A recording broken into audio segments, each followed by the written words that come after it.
persoalan narkotika yang konon kabarnya menghasilkan banyak kira-kira peredaran uang di situ, kira-kira bayangan di mana kira-kira kekuatan atau kelebihan mereka sehingga kita tidak bisa menemukan seterang-terangnya tentang peredaran uang yang ada di dunia narkotika.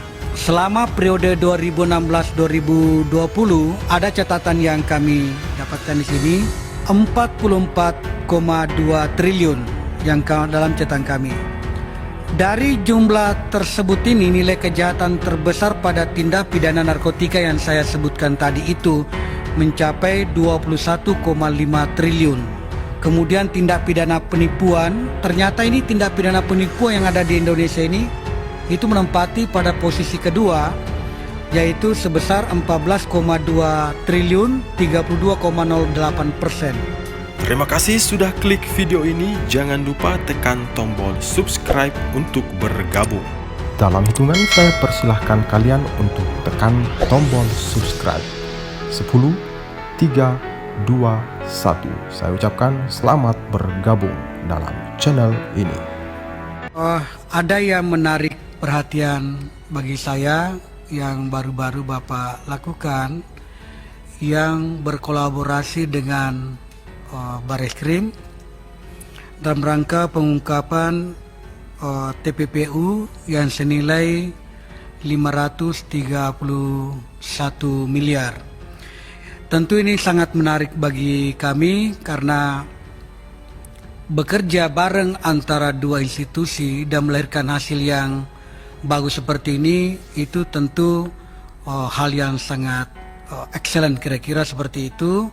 Dan kami tentu dari fraksi Partai Golkar sangat memberi apresiasi kepada kerjasama kolaborasi antara Polri dengan PPATK. Yang selanjutnya, pengungkapan kasus TPPU yang senilai 531 miliar itu menjadi momentum agar lebih tentu diperbaiki komunikasi supaya bisa menjadi kompak terus dalam rangka mengungkap TPPU yang ada. Karena pengungkapan TPPU itu ini menambah kredit bagi Indonesia yang diterima sebagai credit point ya, terima sebagai anggota Financial Action Task Force ya. Itu sangat menarik bagi kami. Dan yang kedua yang saya ingin dalami juga bahwa di PPATK saya mau mendapatkan kira-kira gambarannya di mana kendalanya kalau ada kendala. Saya membayangkan ini adalah persoalan narkotika yang konon kabarnya menghasilkan banyak kira-kira peredaran uang di situ, kira-kira bayangan di mana kira-kira kekuatan atau kelebihan mereka sehingga kita tidak bisa menemukan seterang-terangnya tentang peredaran uang yang ada di dunia narkotika. Itu apa namanya? Kedua, ketiga tentang terorisme. Ini juga dianggap bahwa salah satu bentuk uang bisa mengalir ke orang ataupun lembaga tertentu masuk di Indonesia ini melalui dengan pembiayaan terorisme, kemudian narkotika. Nah, kira-kira PPATK, adakah bayangan yang bisa kita dapatkan pada hari ini bahwa sekian banyak kita sudah bisa dapatkan, sekian banyak kendalanya, ini motivasinya yang harus kita cari lagi seperti apa kira-kira? Kira-kira seperti itu yang saya ingin dalami pada kesempatan ini, dan terima kasih. Yang terakhir adalah selama periode 2016-2020 ada catatan yang kami dapatkan di sini. Terdapat 336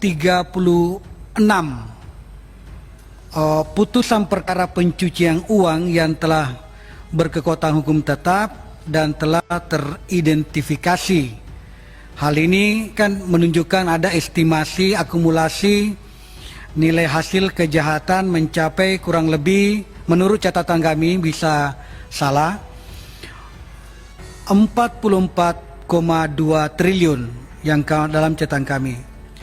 Dari jumlah tersebut ini, nilai kejahatan terbesar pada tindak pidana narkotika yang saya sebutkan tadi itu mencapai 21,5 triliun.